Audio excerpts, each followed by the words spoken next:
Assalamualaikum warahmatullahi wabarakatuh. Sahabat yang dirahmati Allah, kan setan untuk melakukan perbuatan maksiat hadir setiap saat. Meski demikian, tidak sedikit orang berkeinginan untuk terhindar darinya. Setan tidak kenal lelah dalam membujuk manusia. Jika ingin menarik diri dari maksiat, ada baiknya kita melakukan nasihat-nasihat yang telah diterangkan dalam Al-Quran maupun hadis. Tahukah kamu apa saja nasihat-nasihat tersebut? Benarkah ada nasihat yang memperbolehkan kita berbuat maksiat dengan suatu syarat? Simak video berikut hingga akhir untuk mendapatkan informasi yang lengkap. Namun sebelumnya jangan lupa untuk klik tombol subscribe, like, dan lonceng notifikasi untuk channel ini agar terus memberikan informasi tentang dakwah Islam. Dikisahkan seorang umat Nabi Ibrahim datang kepadanya dan berkata bahwa ia hendak menarik diri dari kemaksiatan. Dirinya ragu jika suatu saat hari nanti ia akan kembali bermaksiat. Umat tersebut meminta nasihat agar dirinya terhindar dari dosa maksiat. Nabi Ibrahim pun berkata, "Jika engkau mampu melakukan 5 hal ini, kemaksiatan tidak membahayakanmu dan kenikmatan tidak mencelakakanmu." Kisah di atas telah diabadikan dalam kitab At-Tawabin karya Ibnu Qudamah Al-Maqdis. Berikut ini adalah penjabaran tentang 5 nasihat Nabi Ibrahim kepada seorang umatnya. Pertama yaitu pantangan melakukan maksiat di bumi. Nabi Ibrahim berkata, "Bila kau hendak bermaksiat pada Allah, maka janganlah melakukannya di atas buminya." Nabi Ibrahim pun menjelaskan, jika hendak bermaksiat, maka lakukanlah di luar bumi Allah Subhanahu wa Ta'ala. Sang pria pun terheran, mustahil hal itu dapat dilakukan karena alam semesta ini ada dalam kekuasaan Sang Maha Pencipta. Nabi Ibrahim kembali berkata, "Tidakkah Anda malu bahwa bola bumi ini ada dalam kekuasaannya, tapi engkau bermaksiat di atas buminya?" Lalu pria tersebut mendapati nasihat kedua, yaitu tidak diperkenankan mengais rezeki dari Allah Subhanahu wa Ta'ala. Nabi Ibrahim berkata, "Jika kamu ingin bermaksiat kepadanya, maka janganlah engkau memakan rezekinya." Bagaimana mungkin pria itu dapat hidup tanpa memakan rezeki darinya? Sebab semua rezeki itu datangnya dari Allah Subhanahu wa Ta'ala. Nabi Ibrahim pun menjelaskan, "Jika demikian, tidakkah kamu malu memakan rezekinya sementara kamu bermaksiat kepadanya?"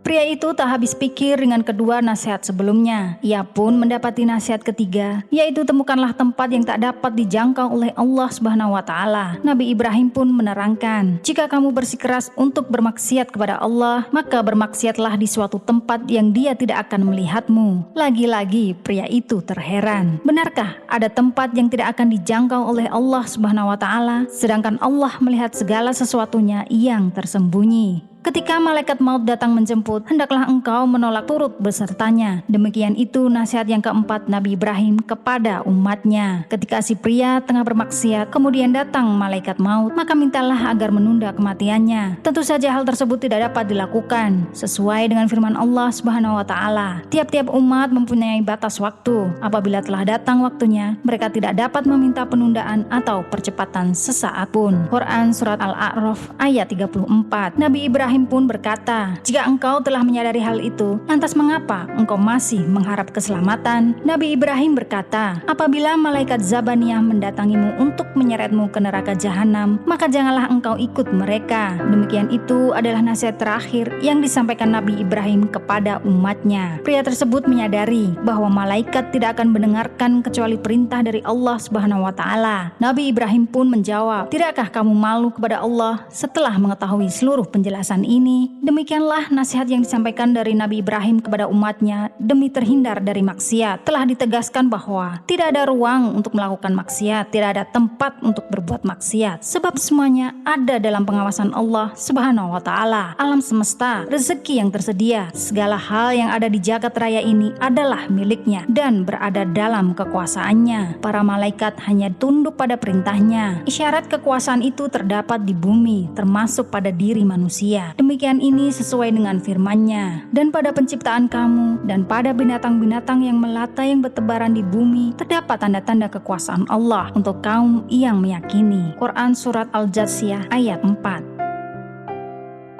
Nah sahabat yang dirahmati Allah, mari kita selalu berbagi informasi kepada saudara-saudara di sekitar kita. Seperti tuntunan Rasulullah SAW, sampaikanlah dariku walau hanya 1 ayat. Hadis riwayat Bukhari. Wassalamualaikum warahmatullahi wabarakatuh.